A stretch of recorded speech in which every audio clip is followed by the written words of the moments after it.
Fala galera, tudo bem com vocês? Eu sou o professor Juliano, sou professor de História e vou estar conversando com vocês nessa nossa aula de agora sobre algumas mudanças na sociedade brasileira. Como você pode perceber que a gente já tem um esqueminha montado aqui, a gente está com foco nessa nossa aula de agora em mudanças referentes à questão de mão de obra, portanto mudanças sociais, né? A gente vai falar mais especificamente sobre, até que enfim, o fim da escravidão no Brasil.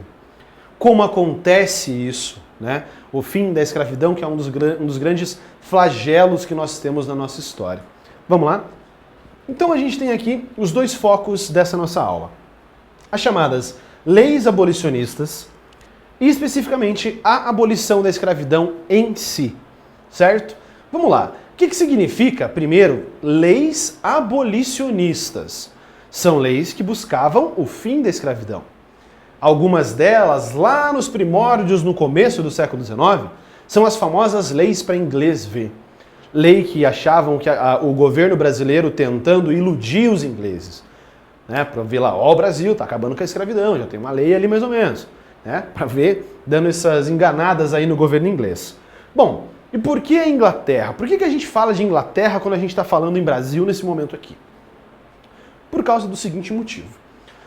O Brasil está inserido em um cenário global, o Brasil é um exportador de produto primário, que é o café, né? Grãos de café que são exportados para o mundo todo, em um momento que nós temos de segunda revolução industrial. Você reparou? Olha a ironia do que tem aqui. Num tópico, você enxerga a escravidão, que era praticada onde?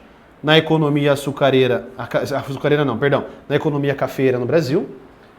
E embaixo a gente tem Revolução Industrial.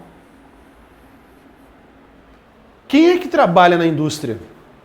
É um escravo? Por quê? Já parou para pensar nisso?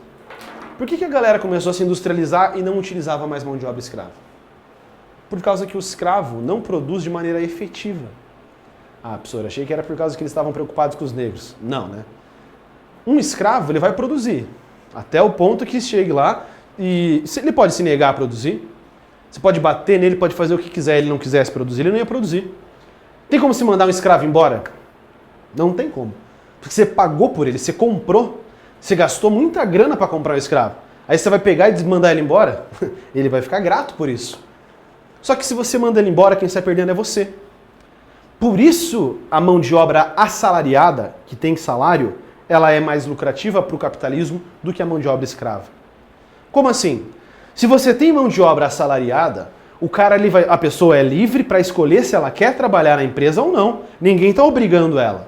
Tá aqui, ó, o salário é esse, a função é essa. Aceito ou não? Não aceito. Beleza, tchau, tem pessoa na fila de espera. Por isso que a gente sempre vai ter pessoas desempregadas, galera, também.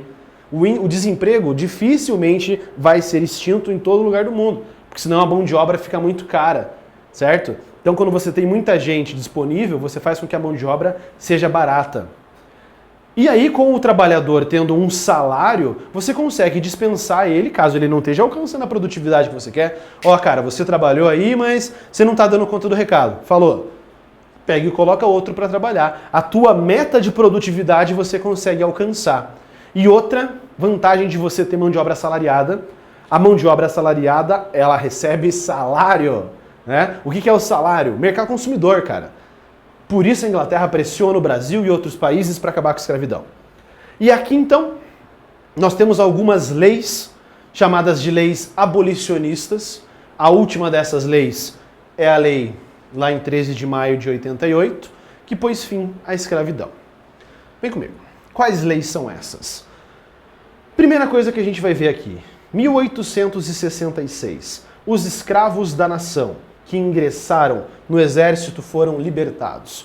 Alguns escravos que participaram da chamada Guerra do Paraguai foram libertos após esse processo. Só que, cara, imagina, você liberta um escravo. Você pensa que você melhorou a vida dele?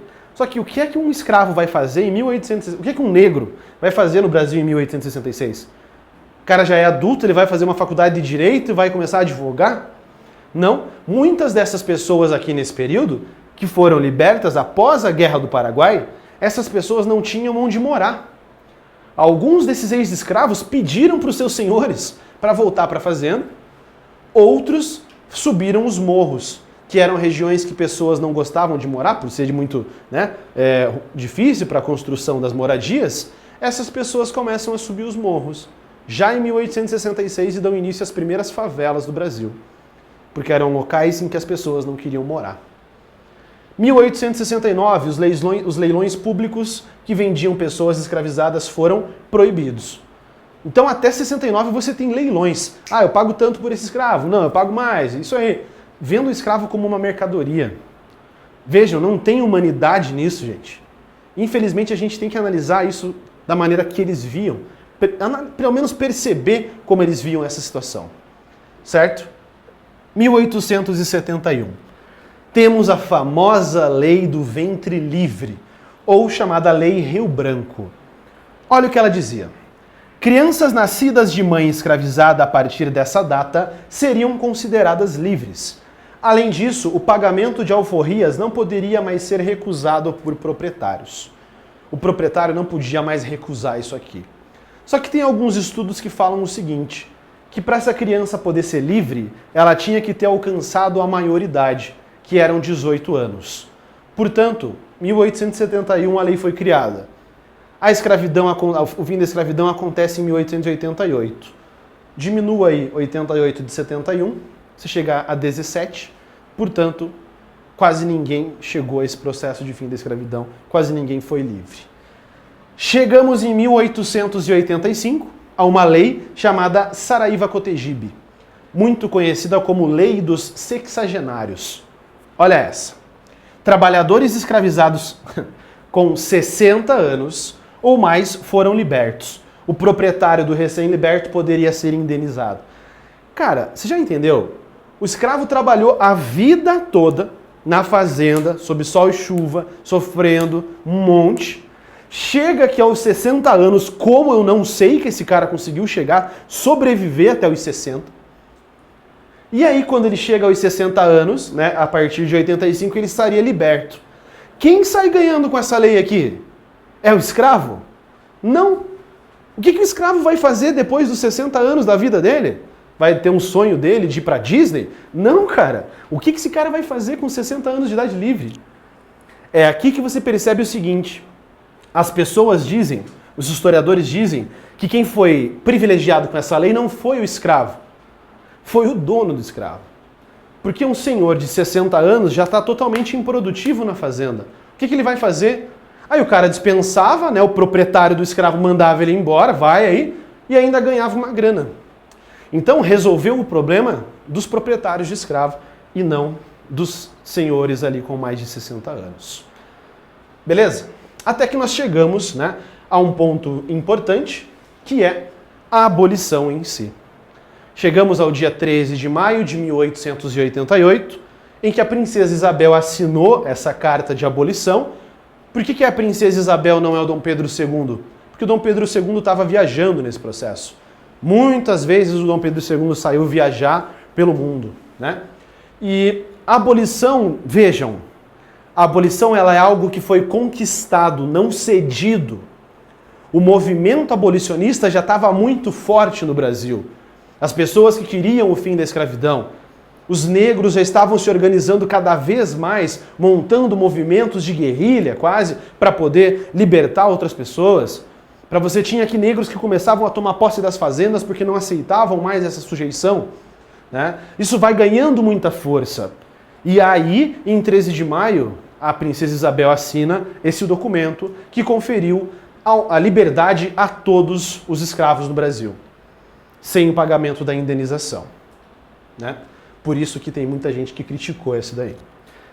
Vejam, existem algumas interpretações referentes à abolição da escravidão no Brasil. Até um tempo atrás, as pessoas endeusavam a princesa Isabel, considerando ela como sendo a grande redentora dos escravos, que libertou os escravos do Brasil assinando esse documento. Ela só assinou porque era ela quem estava governando. Se não fosse ela, a pessoa que estivesse no poder teria assinado, que senão ia ficar muito complicada a situação. Poderiam acontecer revoltas muito perigosas no Brasil nesse momento. O movimento abolicionista já tinha muita força, né? Mas até mais ou menos a década de 80, 90, a princesa Isabel ainda era vista dessa maneira idealizadora, como sendo a grande salvadora dos escravos, tá? Porque libertou eles. Mas você pode perceber o seguinte: beleza, 13 de maio assinou o documento, o cara tá livre. Todos abriram as portas das senzalas, saíram os negros. Para onde eles vão? Para as escolas, para as universidades, assumir cargo público, vão para a política? Não. Ele não tem terra, ele não tem casa, ele não tem formação, ele não tem nada. Para onde que a imensa maioria desses negros aqui vão? Vão subir o morro. Porque lá ninguém quer aquelas terras. São terras irregulares e vai lá, constrói um barraco. O professor então está falando que as favelas surgem graças a isso aqui? Sim. Como eu já comentei com vocês, em 1866 surgem as primeiras favelas do Brasil. A grande parte dos ex-escravos aqui, a partir de 88, vão morar nas favelas, porque não tinham outra possibilidade de vida. Essa é a maneira que o negro vai ser inserido. Por isso que o movimento negro no Brasil hoje em dia, eu, um branco falando sobre isso, mas enfim, não dá atenção a essa data do 13 de maio. Por quê? Porque libertou os negros, mas não possibilitou condições de vida a eles. Muitos preferem a data do 20 de novembro, que é a data do Dia da Consciência Negra, o dia da morte de Zumbi dos Palmares, um dos grandes exemplos que eles utilizam aqui de luta e resistência negra no Brasil. Beleza, galera? Então é isso. A gente fechou esse nosso assunto referente à escravidão no Brasil. Eu sou o professor Juliano, forte abraço para vocês, bons estudos e até a nossa próxima aula. Tchau!